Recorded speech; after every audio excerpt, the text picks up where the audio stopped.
Leeds United are in a little bit of a complicated situation because some news has come out and some rumours that the 49ers are looking at making a very big move in the sports investment space, which you've all probably heard of.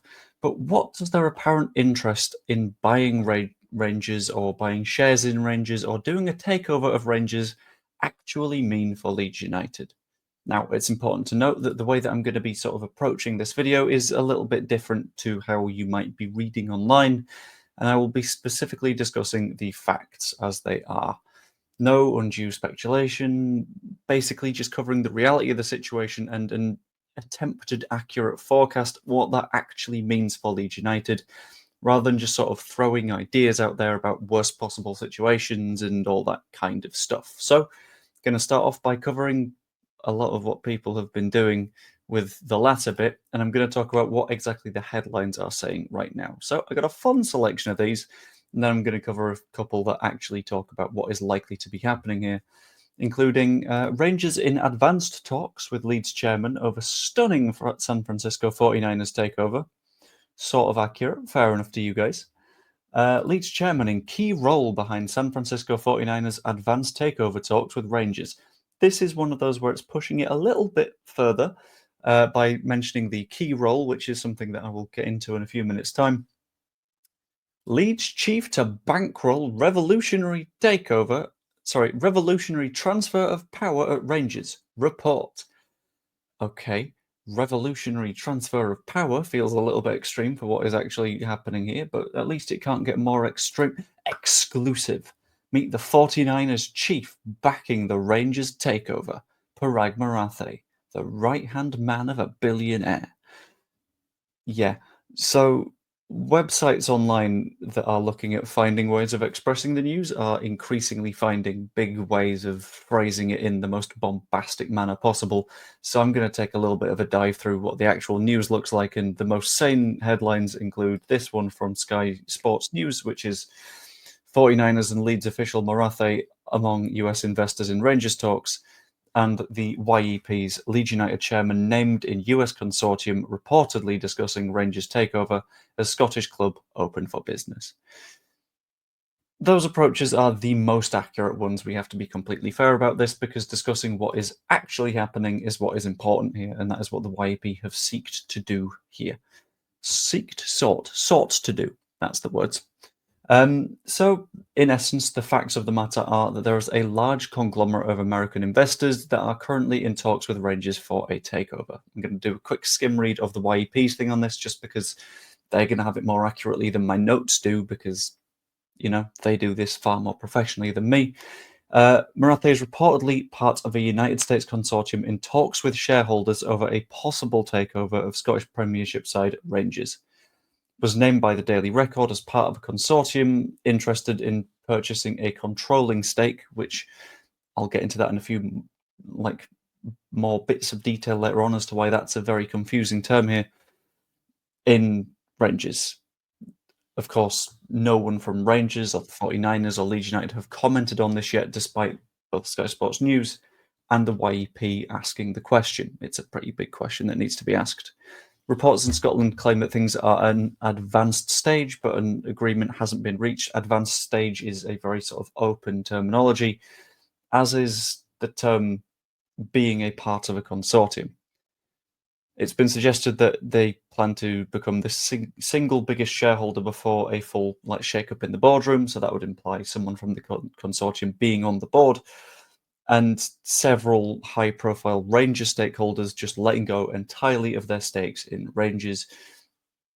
There are quite a lot of people with quite big stakes in Rangers that I'm going to talk through in a couple of minutes' time.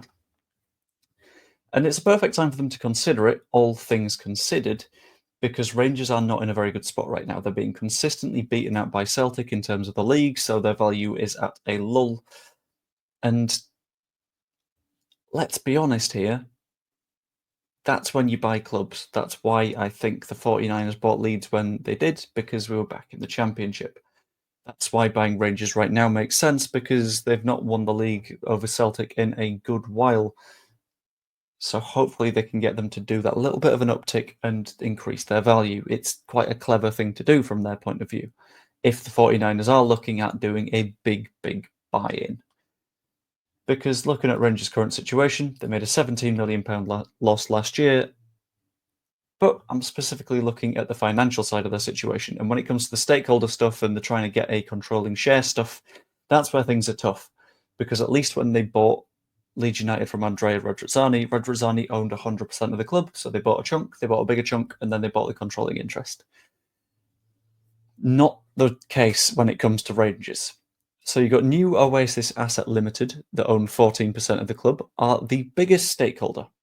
The biggest stakeholder having 14% of the club is not huge, and it means that it's going to get very complicated as you dive into the next biggest, which is Douglas Park at 11.7%, then George Alexander Taylor at just under 10%, roughly equivalent to Stuart Gibson.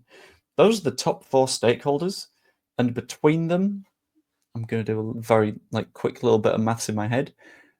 They own something like 45% of the club, with the rest being out in the ether. There's a bunch more that have about 5% of a stakeholding, but the rest is smaller and smaller and smaller and smaller, and it becomes very difficult.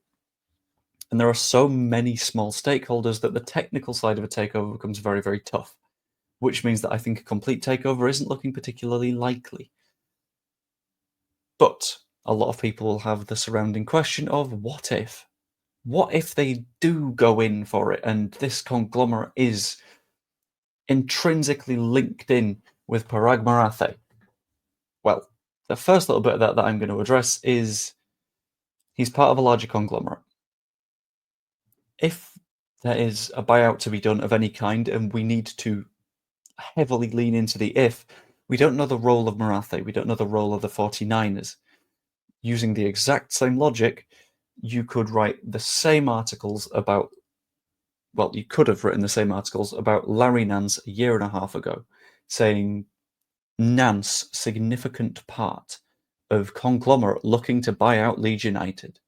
And it's like, sure, we know he's a part of it. We don't know how big that part is. So any of these specific headlines that are, I'm going to pick out the extreme ones, Leeds chief to bankroll revolutionary transfer of power, we don't know that. He's in the room having some conversations, but to make sort of the big assumptions of this scale seems really premature.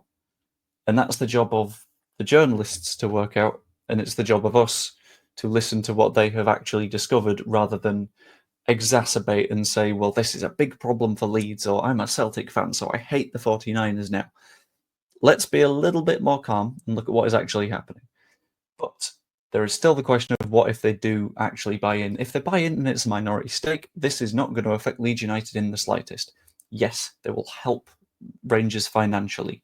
Yes, they will benefit from Rangers doing quite well, so they will look to support them.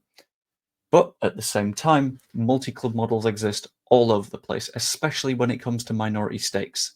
There are so many sort of financial institutions that own several stakes in various groups. For example, Jim Ratcliffe and Ineos are actively sponsoring Tottenham Hotspur whilst Ratcliffe owns Manchester United.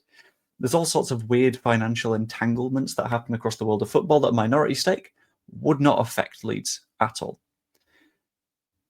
The place where things start to get worrying is where it becomes a majority stake and a controlling stake and they start to run the club.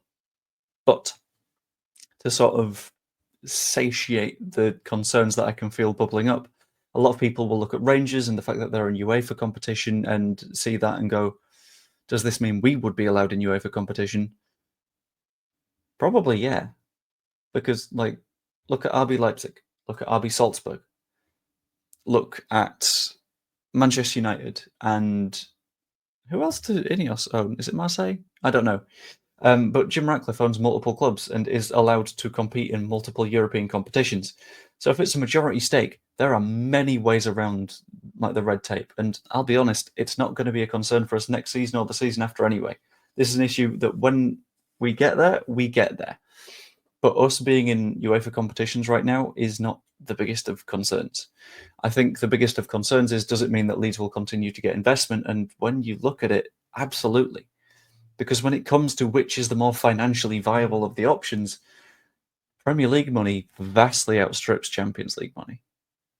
Which is why if you were to put Rangers in a friendly against Fulham, 90% of the time Fulham are winning that match because Premier League cash is so strong at the minute that even if you get deep into the Champions League, I think off the top of my head, for getting to the round of 16 of the Champions League this season, it was revealed by The Athletic that you can expect something like £60 million compared to the Premier League, which TV revenue alone is 100 plus million.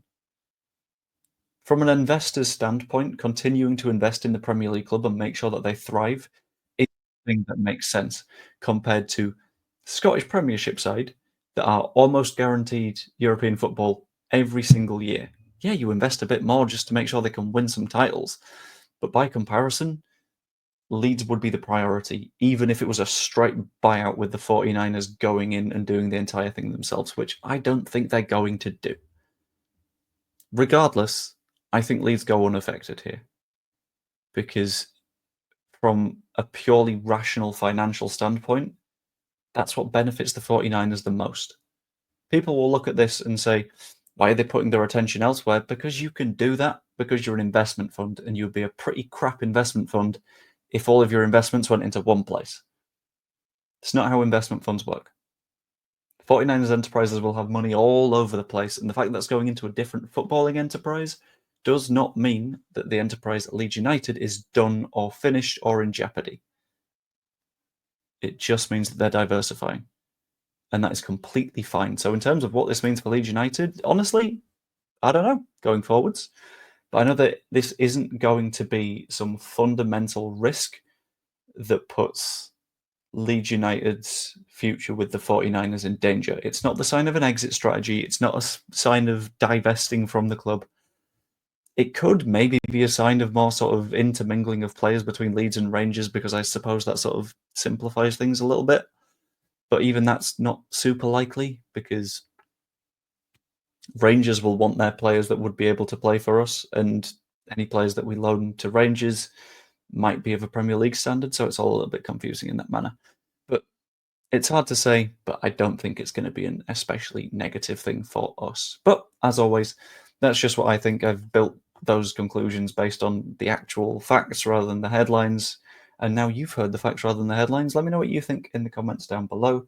Like the video if you enjoyed it as well. That's always much appreciated. And subscribe if you're not yet. That's always also fantastic and helps the channel to keep on growing. And I'm really looking forward to seeing the channel continue to grow whilst we get ideally towards the Premier League. Hope you enjoyed. I will see you later. Or will I? Because, I've got another fun little mini game to do with the people that stick around after I say see you later, because sometimes I do that. Kayla got me a gift for my birthday or Christmas. I can't remember which one. But it was cards that have a series of trivia questions from the world of football. And there's one every day. And yeah, today's is if you could answer this one in the comments, what unique occurrence happens to the winners of England's League Cup? My theory is that it's something to do with European qualification, just because that's the only thing that I can think that happens to teams that win the League Cup. But that's my theory. Let me know your answer down below in addition to the Rangers thing. Yeah, hope you enjoyed. See you later.